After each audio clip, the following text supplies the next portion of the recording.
Zafika pokuti Chloe Aine ndi Cox Kalilombe ayamba kusinthana chichewa chimene sichimayenereka kuchitika, ayamba kuwukirana ndipo Amalawi ayamba kutenga mbali. Kodi amene akulondola ndani, Cox Kalilombe kapena Chloe Aine? Amalawi ambiri ayamba kubalalika mitu. Ikamatha videoyi mukhala mutamvesesa zifukwa zimene Amalawi ambiri alili ndi nkhawa ndi Cox Kalilombe, komanso kuphatikizapo kuti kodi sogolo lake la zinthuzi likhala motani. Dzina langa ndine Sam Mavitha, tiyeni tikhale limodzi.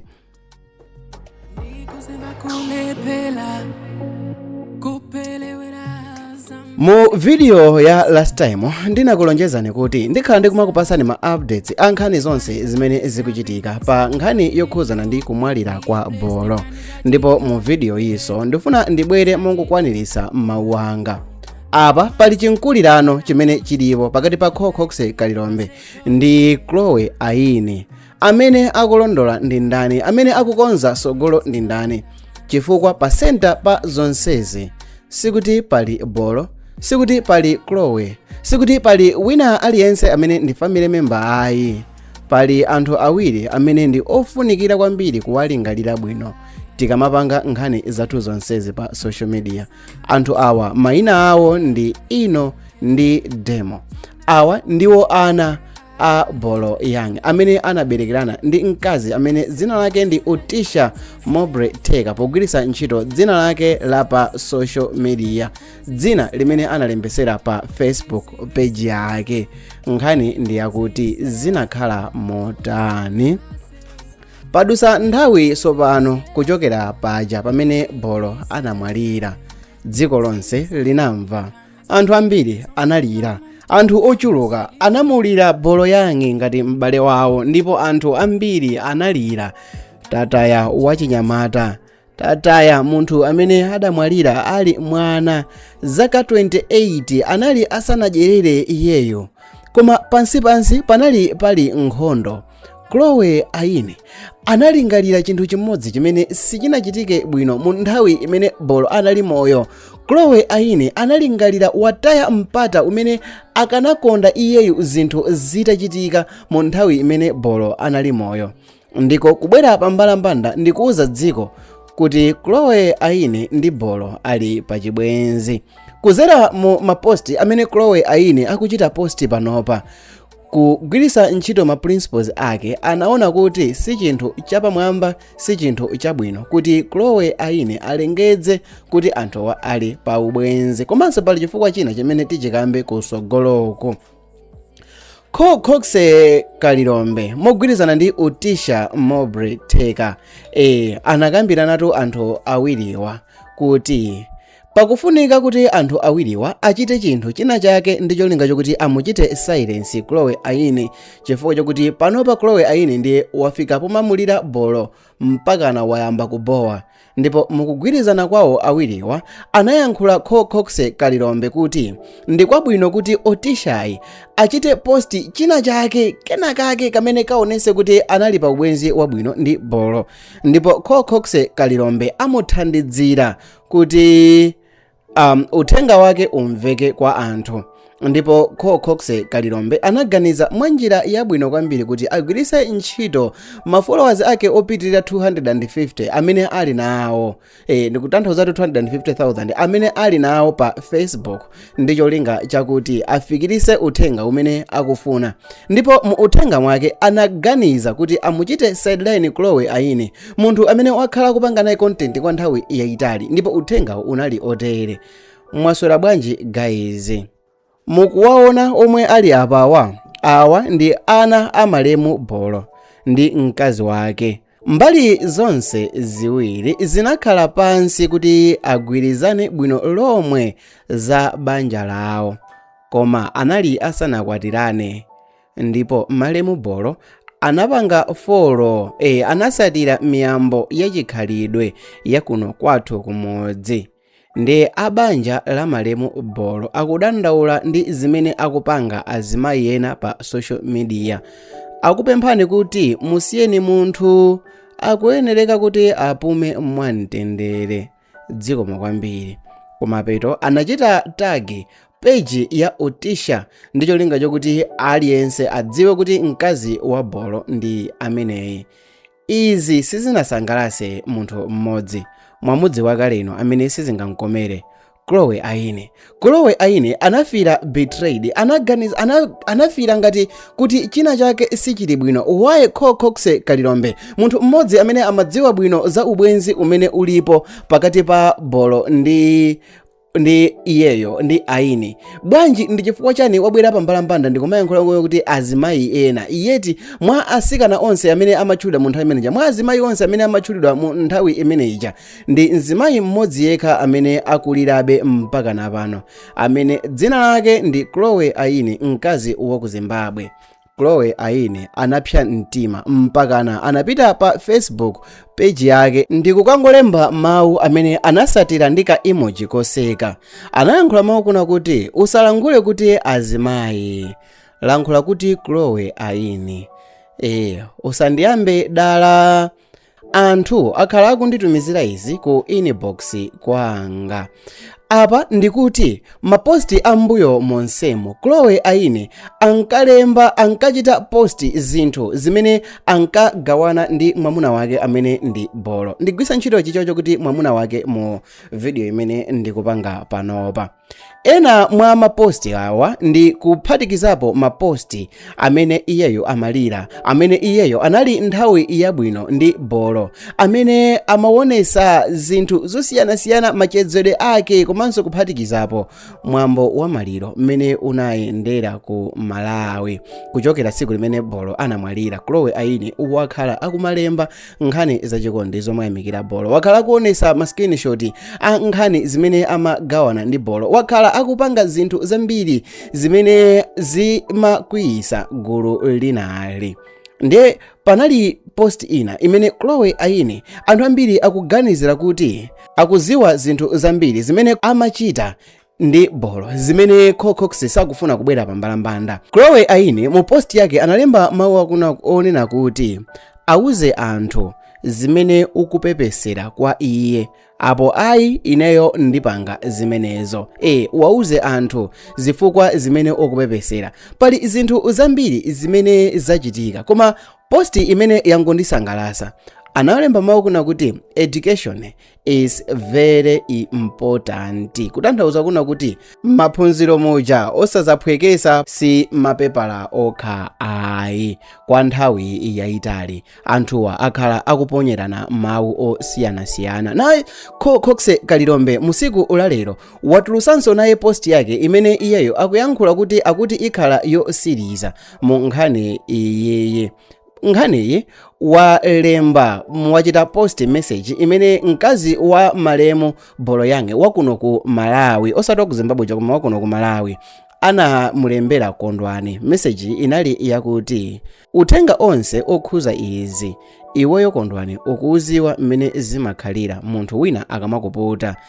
Izi si zinthu zabwino. Iye uja kutanthauza kuti Chloe Aine akuyang'ana kuti atchuke pa maso panga. Ine ndinakwatirana ndi Papa Demo, iwenso ukuziwa sizokuti tinangotengana pachire ayi, ineyo ndi amene uja. Mbali zonse zinakhala pansi ndikumvana zinthu zochita ndipo anagwirizana za banja lathu. Ife tinapanga zinthu zokuti tizakhale ndi ukwati, ndipo anasatira chikhalidwe chonse ndi miyambo ya kwathu. Iye uja mkazi wa ku Zimbabweyo asamandipute ineyo, ndipo ineyo sikuti ndikufuna attention iliyonse kwa munthu. Sindikufuna anthu pa social media azimvera ife, ndipo ndimangofuna ndiwakumbuse anthu kuti Bolo ndili naye ana awiri amuna okhaokha, ndipo pa social media pamasungidwa zinthu zambiri. Sindikufuna kuti ananga azizakula akumazaona zinthu zopusazo ayi. Ngati ndi choncho, ngati ndi njira yokuti iyeyo akufuna akhale ndi ma followers ambiri ayang'ane chinthu china. Ndiponso ineyo ndili ndi ma voice notes a Papa D andi ndi ma voice notes a Bolo amene amandiuza zinthu zokhuzana ndi msikana wa ku Zimbabwe uja. Ndikufuna ndiwalemekeze amuna anga ndi mmene ndimawalemekezera kuti mzimu wawo upitirize kuusa mu mtendere. Zikanakhala kuti sichoncho ndikanakhonza kuyika ma VN onse amene Bolo ananditumizira, iyeyo akanazimveranso chisoni. Pamene anthu onsewa ali kukokana mu zinthu zoterezi, akubanja mmodzi mwa akubanja anazachita komenti yamphamvu imene anthu ambiri inawakhazika chete, inapangisa kuti anthu ambiri asiye kuyankhulapo. Mu komenti ya mmodzi wakubanja anayankhula momveka bwino kuti Chloe Aine ku Malawi ndi Bolo yange anafikako. Anthuwa amakhaliradi limodzi moti abanja ambiri akudziwa.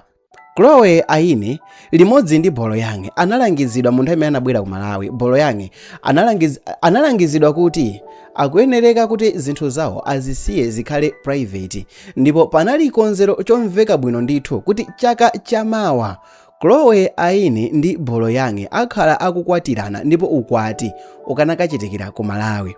That means kuti olo akubanja akudziwa inde kuti Bolo yange anali ndi ana ndi mkazi ABC, komano still more akunchitaso recognize Chloe Aine kuti ndi mulamu wawo. Ambiri atangona posti anakhala chete sanafuneso kuyikirapo mulomo. Mwina ena ngomayankhula kuti zikanakoma akufa akanati azibwerera azachite fix zinthuzi bwezi zinthu zisali motere. Cox Kalilombe akumubaya mwa ndithe msikana amene kwa nthawi yayitali wakhala akupanga nawo ma video. Cox Kalilombe akubaya msomali omaliza kwa Chloe Aine, koma Chloe Aine sakumvesesanso. Mbali zonse zitatu izi ndi mbali ya Cox Kalilombe, Chloe Aine komanso msungwanayo amene ndi Otisha. Onsewa akulirira munthu amene anali close ku mitima yawo. Koposaposa Chloe Aine akulirira munthu amene amakhala naye mdziko la South Africa, amene ma voice notes ma VN ndi china chilichonse chimene takhala tikuona ndi ma videos onse zikuoneka kuti anthuwa anali mukukondana, anali anthu okondana kwambiri. Koma funso ndikumati Cox wachitiranji izi zimene walemba nzake wa malemu Bolo amene ndi Cox Kalilombe pakufunika kuzimvesesa mozama eto, chifukwa chakuti apa akufuna kuonesesa kuti ana amene ndi a Bolo apeza thandizo loyenerera makamaka pokhala ma beneficiary a zinthu zimene malemu Bolo anasiya ngati next of kin pamodzi ndi amayi awo. Apa zikuonesa kuti pali anthu ena amene mwina mwake ndi achina Chloe amene akufuna kupanga demand gawo lawo pamene mwina samayenereka kutero. Ndiye kuti paja pamayenera kukhala next of kin, ndipo mukuyeneka timvesese ndithu kuti mwina mwake kondwaneyo akufuna angopanga sure kuti pavute pasavute adane ndi Chloe Aine zilibe ntchito, koma aonesese ndithu kuti ana a mnzake apeza zonse monga mmene zimayenereka kutero. Anthu ambiri akudera nkhawa kuti kodi ndiye ubale wa Cox Kalilombe ndi Chloe Aine zikhala motani, kuti kodi zinthu mmene zimakhalira mmene anthu amagwirizana mmene anthu amamvanirana ndiye mwati zikhala motani. Tiyeni tikumbukirepo chinthu chimodzi kuti Cox Kalilombe ndi okwatira, ndipo mkazi wake amakhala mdziko lomwe la South Africa, ndipo mkazi wakeyo amajambulisa nayenso zinthuzi nkumalinkanso pa social media, ndipo kangapo konse wakhala akulankhula pambalambanda kuti sana pange chibwenzi ndi Chloe Aine, amangokhala anthu basi amene amamvana bwino, amene amamvana mu zinthu zawo zochitika. Misheki Ngoma amene amadziwika bwino ndi dzina la Bolo ndi mmodzi mwa anthu amene imfa yake inatenga social media by storm, mmodzi mwa anthu amene imfa yake inakhuza achinyamata. Iyeyo anamwalira pa ngozi pamene amapita ku boda kokadindisa mapasipoti. Iyeyo anamwalira limodzi ndi anthu ena okwana atatu amene ndi malumalu amene amadziwika ndi dzina la malumalu amene lawo la pansonkho linali Malias Sekani Kaunda. Iwowa anamwalira limodzi ndi msungwana wina amene pa Facebook amadziwika ndi dzina la Tesha Mabreka amene anamwaliranso pa ngozi yomweyi imene masiku angapo kusogolo kwake ndi pamene panazamwalira Bolo Yange. Anthu ochuluka amazifunsa mafunso kuti kodi ndiye mwati chimene chikuchitisa kwenikweni kuti Chloe Aini abwere pa mbalambanda aziyankhula motere ndi chani? Mwina mwake ndikutheka kuti Chloe Aini nayenso akuyembekezera kapena ndiye akufuna awonesese kuti akamadza bwera oyembekezeredwayo chilichonse chizakhale kuti chili pa mbalambanda palibe alese amene azankane.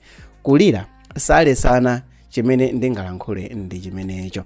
Ndikhala ndikumakupasani updates chifukwa chokuti sindikhulupirira kuti nkhani yathera pomwepa, koma tiye tingokumbukira zinthu zonse kuti muchina chilichonse chimene chikuchitika amene azachitidwe affect si Chloe Aini, si Coco Kalilombe, si Otisha, koma ndi ana. So ngati pazakhale somwina ana ena kusogoloko amene yonso akhoza zavutika nawo, ndiye ndikanakonda kwambiri kuti akubanja atengepo gawo lawo mwamphamvu ndi cholinga chakuti zinthu zonsezi zichitidwe seto. Dzina langa ndine Samavita, ndakondera kuti munali pamenepo kuonera video iyi. Tipemphe kuti muchite subscribe. Bye. Kashoneni chilipize tukutafuna bebe sasa kupiga ai basi bebo McDonald Nando's akina KFC kupiga ndiye ai vura ndakaza kumalawu munatibonyera munatikankila ku you push that so far like serious wana ndakatenga mafuto ta ishi ay taona ne What did you say, Andrew? No, I'm telling them that you are beautiful than all Malawian brothers. Yeah. Okay, then. Atafuna kuziwe, sikolo seli kuziwe.